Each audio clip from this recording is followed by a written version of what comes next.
Hello friends, welcome to your MCQ Adda. दोस्तों, आज है 14 जुलाई 2026। तो आज की जितने भी इंपॉर्टेंट खबरें हैं उन्हें हम इस क्लास में डिस्कस करने वाले हैं।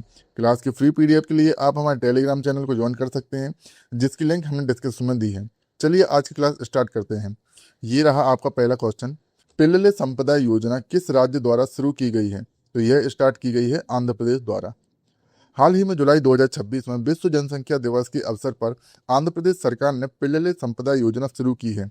इसकी घोषणा मुख्यमंत्री एन चंद्रबाबू नायडू द्वारा की गई है। इसका उद्देश्य जनसांख्यिकीय परिवर्तन से निपटना, संतुलित जनसंख्या वृद्धि को प्रोत्साहित करना तथा भविष्य में घटती जन्म दर से उत्पन्न होने वाली चुनौतियों का समाधान करना है। इस योजना में तीसरे बच्चे के जन्म पर 30,000 रुपये की वित्तीय सहायता दी जाएगी एवं चौथे बच्चे के जन्म पर 40,000 की वित्तीय सहायता भी प्रदान की जाएगी। नेक्स्ट क्वेश्चन है, हाल ही में पश्चिम बंगाल सरकार ने 16 अगस्त को किस नए नाम से मनाने की घोषणा की है? तो यह की है आयुष्मान दिवस। हाल ही में जुलाई 2026 में पश्चिम बंगाल सरकार ने 16 अगस्त को खेला होवे दिवस के स्थान पर आयुष्मान दिवस के रूप में मनाने की घोषणा की है और यह घोषणा शुभेंदु अधिकारी ने की है। इसका उद्देश्य आयुष्मान भारत प्रधानमंत्री जन आरोग्य योजना के प्रति जागरूकता बढ़ाना तथा अधिक से अधिक पात्र परिवारों को योजना से जोड़ना है। बता दें कि 16 अगस्त को पहले खेला होवे दिवस के रूप में जाना जाता था, जिसकी शुरुआत वर्ष 2021 में खेल संस्कृति और युवाओं की भागीदारी को बढ़ाने के उद्देश्य से की गई थी। नेक्स्ट क्वेश्चन है, हाल ही में निधन होने वाले शेख अहमद बिन खलीफा अल थानी किस देश के पूर्व अमीर थे? तो यह थे कतर के।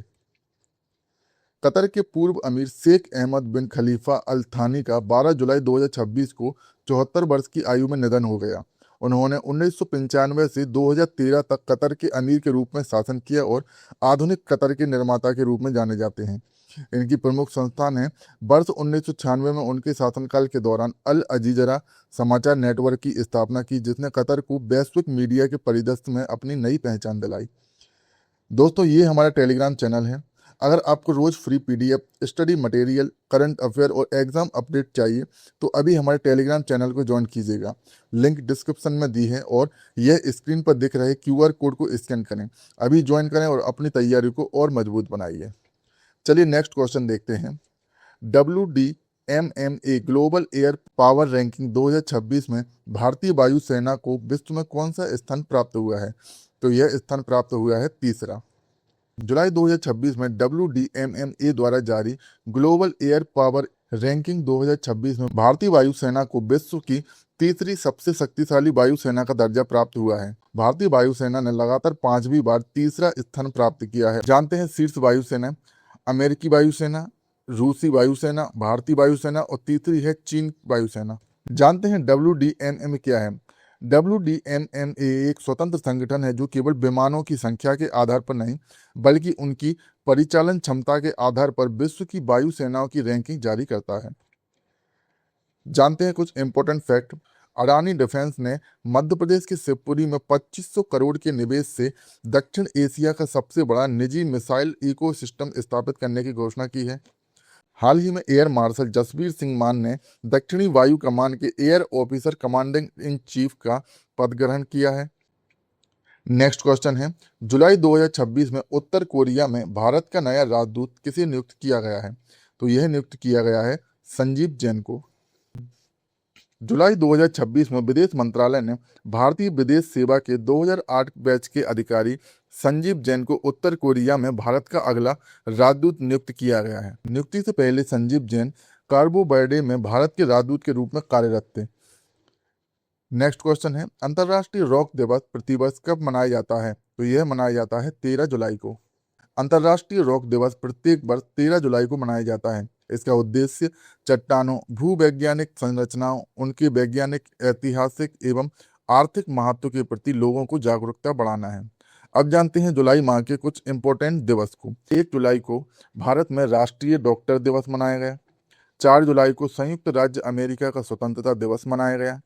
5 जुलाई को अंतर्राष्ट्रीय सहकारिता दिवस मनाया गया। 6 जुलाई को विश्व ग्रामीण दिवस मनाया गया।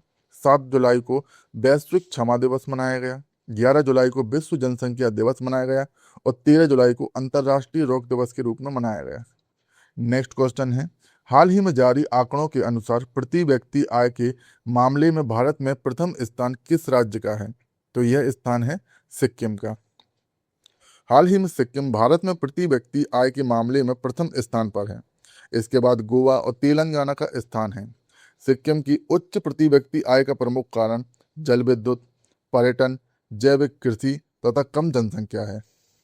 नेक्स्ट क्वेश्चन है, विंबलडन टेनिस टूर्नामेंट 2026 के महिला एकल का खिताब किस खिलाड़ी ने जीता है? तो यह खिताब जीता है लिंडा नोस्कोवा ने। हाल ही में विंबलडन टेनिस टूर्नामेंट 2026 के महिला सिंगल्स का खिताब लिंडा नोस्कोवा यानी चेक गणराज्य ने जीता है। उन्होंने फाइनल में मार्केटा बोंड्रोसोवा को हराकर अपना पहला विंबलडन महिला एकल खिताब जीता। बता दें कि विंबलडन विश्व का सबसे पुराना ग्रैंड स्लैम टूर्नामेंट है, जिसका आयोजन लंदन में all England lawn tennis and क्रोको club में किया जाता है। यह एकमात्र ग्रैंड स्लैम है जो घास पर खेला जाता है। नेक्स्ट क्वेश्चन है, हाल ही में जापानी माचा चाय का उत्पादन करने वाला भारत का पहला राज्य कौन सा है? तो यह है असम। हाल ही में जुलाई 2026 में असम जापानी माचा चाय का व्यावसायिक उत्पादन करने वाला भारत का पहला राज्य बन गया है। बता दें कि माचा चाय का उत्पादन तिनसुकिया जिले के छोटा टिंगराई टी स्टेट में शुरू किया गया है। माचा चाय की पहली खेप गुवाहाटी टी ऑक्शन सेंटर में लगभग 3000 प्रति किलो की कीमत से बिकी। दोस्तों, आज की क्लास में बस इतना ही। आज की क्लास में हमने 14 जुलाई 2026 की सारी इंपॉर्टेंट खबरों को डिस्कस किया है।